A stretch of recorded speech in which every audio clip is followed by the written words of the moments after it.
Hi Virgo, welcome. And this is your reading. Be open-minded, hindi halos lahat makaka-resonate. Piliin nyo na lamang and thank you nga po pala sa mga nag-subscribe at sa mga bumabalik. Start na tayo. Anong gabay sa'yo ngayong katapusan ng buwan, Virgo? Ano yung mensahe para sa'yo? Okay. Give me the message for Virgo.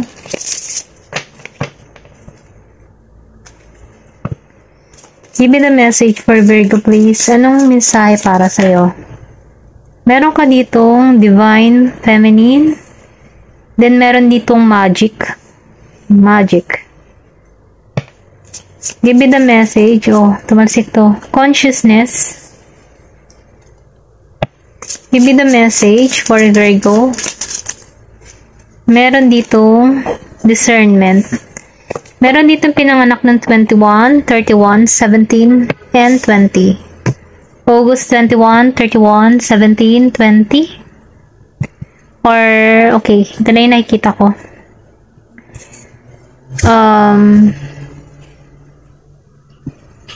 Divine Feminine. Yung iba sa inyo, nakikitaan ko dito na nakatuon kayo sa nurture ng inyong sarili, or sabihin natin na nagse-self-love, self-care, mas pinagtutuunan mo yung sarili mong kalusugan, nakatuon ka sa ikauunlad mo. Alam mo yun, ito lang yung napipil ko. Then, tinutulungan mo na yung sarili mo para maalisan yung mga bagay na hindi na makakabuti para sa'yo. Nauunawaan mo na yung sitwasyon mo. Then, napipil ko din dito na malakas yung connection mo sa source, na kung saan nagtitiwala ka sa kanyang gawa, okay? Ito na yung nararamdaman ko. Hinahayaan mo na ang Diyos na yung kumilos para sa buhay mo. Kasi, Divine Feminine malakas yung pananampalataya mo dito. Ganon yung nararamdaman ko. Then, nafe-feel ko din dito, may tapang at lakas ng loob ko. May tapang at lakas ng loob ka. Kung saan man nanggagaling yung tapang at lakas ng loob mo, dahil yun sa source, kay God. Siya yung bumabangon sa'yo, kapag ikaw ay may time na pakaramdam mo, lugmok ka, nahihirapan ka sa sitwasyon mo, dun ka nakuha ng lakas sa source. Then, nafe-feel ko din dito, ikaw yung tipo ng tao na ini-express mo yung nararamdaman mo sa iba. Hindi ka mahiyain, okay? Kapag meron kang gustong sabihin, sinasabi mo talaga. At kapag may ayaw ka, sinasabi mo ng direkta. Straight to the point. Then, nakikita ko dito sa The Magician. Malakas yung instinct mo, lumalago yung iyong yung abilidad mo bilang ikaw, bilang isang spiritual. Then nakikita ko rin dito na mas nakatuon ka ngayon sa move forward, na kung saan may paglago. Mas inuuna mo yung responsibilities mo sa iyong pamilya. Then nakikita ko rin dito na meron kang gustong mangyari or maganap sa buhay mo, ini-imagine mo ito. Dahil doon sa pagiging imagine mo, sa mga gusto mo, or sa mga nilalarawan mo, madali mo itong mamanifest. Kasi nakikita ko dito na mayroong magic na mangyayari sa'yo, or sabihin natin na meron kang hinihiling or gustong maganap sa buhay mo. Then, sinasabi dito na maniwala ka sa manifestation or sa maniwala ka sa dalangin. Kasi once na kung ano man yung hinihingi or gusto mong mangyari sa iyong buhay, ito yung makakamtan mo, okay? Sinasabi dito na kailangan mong maniwala. Ayun, ito lang yung na-feel ko. Tingnan natin dito sa consciousness. Sinasabi dito, kailangan mong maging focus sa iyong mga ginagawa, or sabihin natin, kung gusto mong maging maunlad, kailangan mong pagtuunan, or sabihin natin, mag-focus. Kailangan ng action, okay? Nafe-feel ko din dito, pinakikita sa'yo dito kung ano man yung gusto mong marating, or sabihin natin na inilalarawan mo. Then nakikita ko dito na itong mga gusto mong mangyari, pwede itong mangyari sa realidad kasi lumabas dito yung magic. Meron dito kang masasakatuparan nang hindi mo siya inaasahan. Kung makikita mo, blue. Nafe-feel ko din dito, kailangan mo lang maniwala. Maging aware ka sa iyong mga iniisip. Okay? Ito na yung sinasabi dito. Kailangan mong mag-focus, maging aware ka kung ano talagang gusto mong mangyari kasi ito yung ma-attract mo. Then, dito sa discernment, meron ditong 20 years old, or meron din ditong 31 years old, 21 years old, 17. Discernment. Sinasabi dito, no, na sundin mo or hanapin mo yung balance para sa iyong sarili. Nang sa ganun, makapag-isip ka ng maayos. Then, sinasabi dito, no, na marami kang natututunan, marami kang karunungan na nalalaman, na kung saan nadadagdagan yung iyong kaalaman. Maybe sa mga binabasa mo, or pwede rin sabihin sa mga pinapanood mo, or mahilig ka magbasa ng libro. Dahil doon, ano, sa mga wisdom na nababasa mo, na-apply mo to sa iyong sarili. Mas marami kang natututunan. Dahil doon, umaangat ka, okay? Bilang isang individual. Then, nafe-feel ko din dito, no, may pagtayog, may pagtaas, okay? Kung ano man yung mga gusto mong mangyari, sundin mo, mag-focus ka sa iyong ginagawa, kung ano man hobby yan, pagtuunan mo ng pansin, ano, pag-isipan mo mabuti, ayan. Ito lang yung nakikita ko. Tingnan pa natin kung ano pa yung mensahe para sa'yo.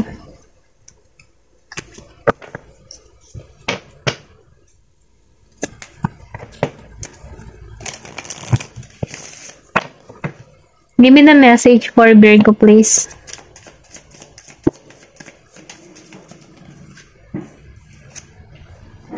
Meron ka dito, last quarter moon in Virgo, August.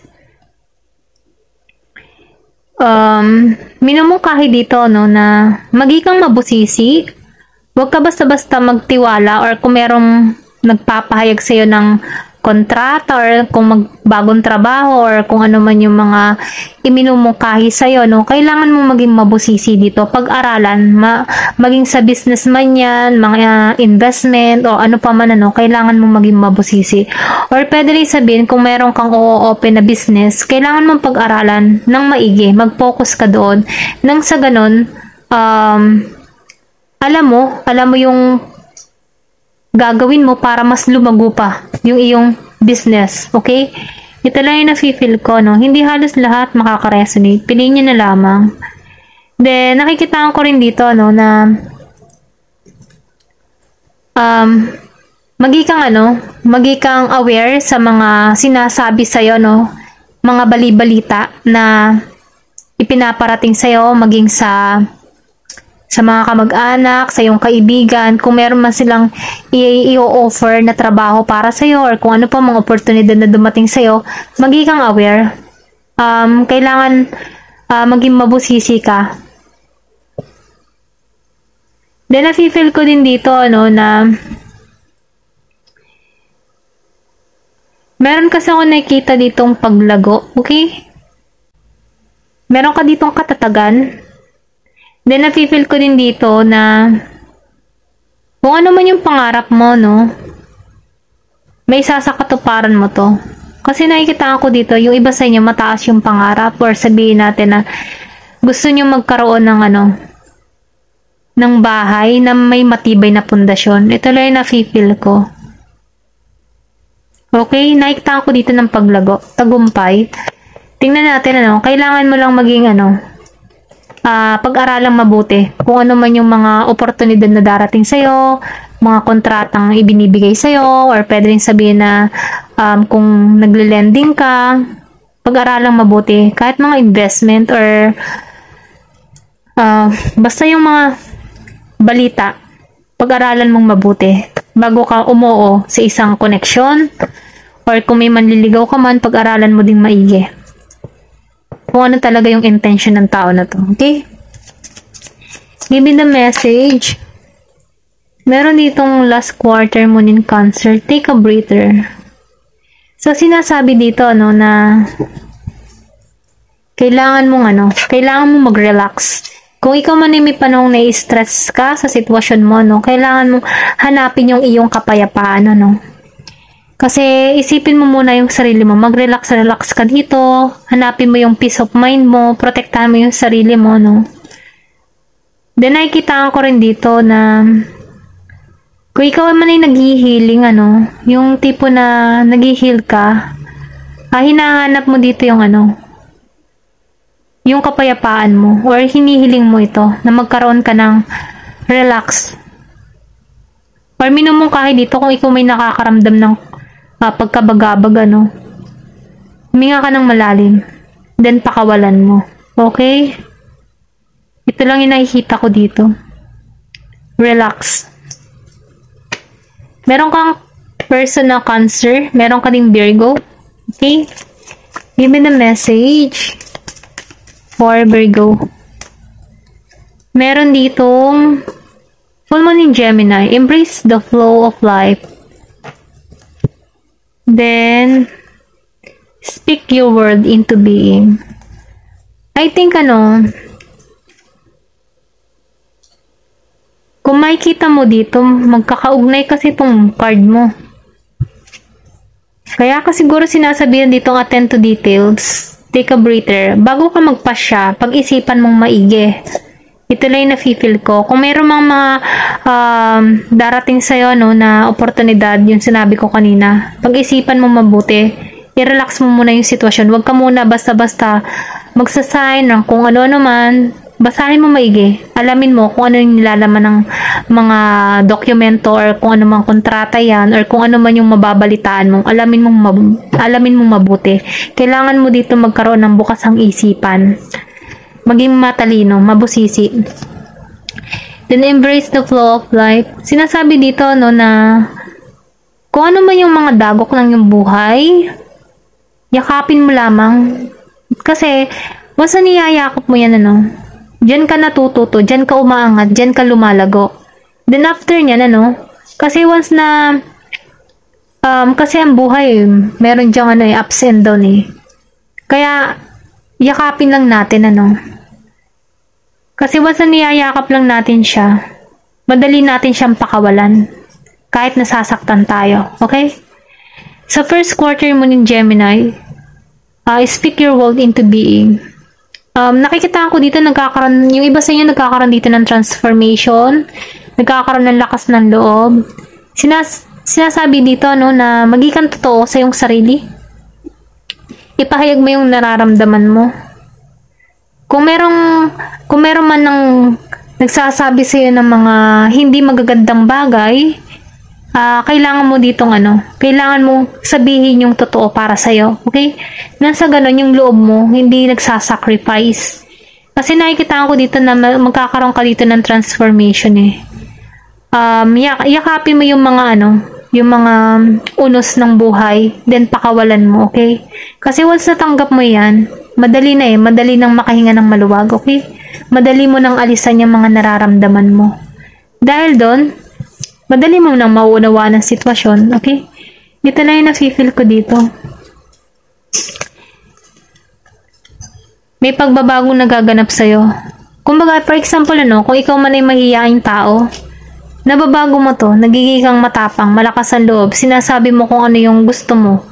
Kapag mayroong namimilit sa'yo at ayaw mo, sinasabi mo na ng ayaw mo na may authority, Kasi, ayaw mo na ng sacrifice, ayaw mo na nagsasacrifice. Kasi isang sitwasyon, na alam mo na ikaw lang din yung yung ikaw lang yung nagigipit sa sitwasyon. Ito lang yung nafe-feel ko. Okay? Tingnan pa natin dito.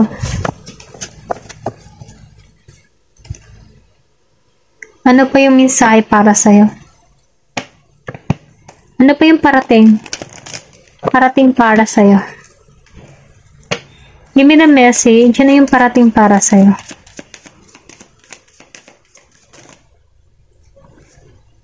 Meron ditong expansion. May paglago. Lumalago ka. Give me the message. Confusion.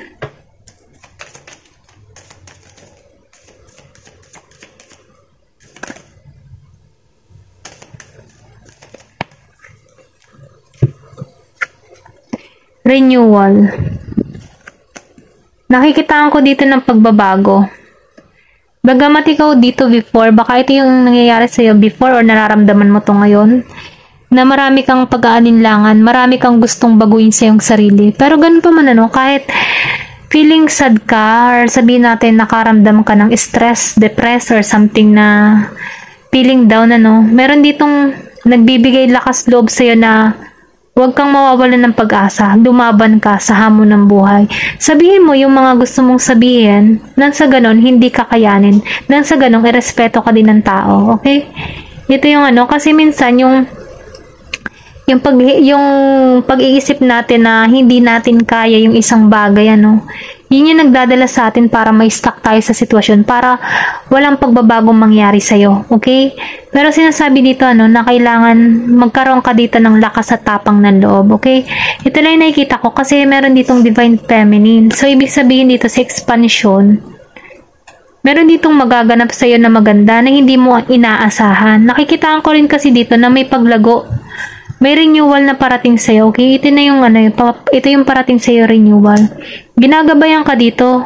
Sinusuportahan ka ng iyong ancestor, iyong angel, ni God, nakayanin to kasi protektado ka eh.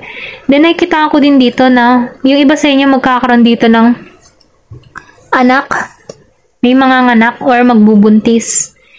Dahil din or sabihin natin hinihiling mo ito, magkaroon ka ng baby, magkakaroon dito ng magic para sa'yo, okay? Then, nakikita ko dito sa renewal, may malaking pagbabago mangyayari sa'yo. Sa iyong personalidad, sa iyong karakter, okay? Kasi nakikita ko dito na may paglagas. Then, dito sa bago dito, nagkakaroon na ng damo. So, ibig sabihin dito, tapos na to eh.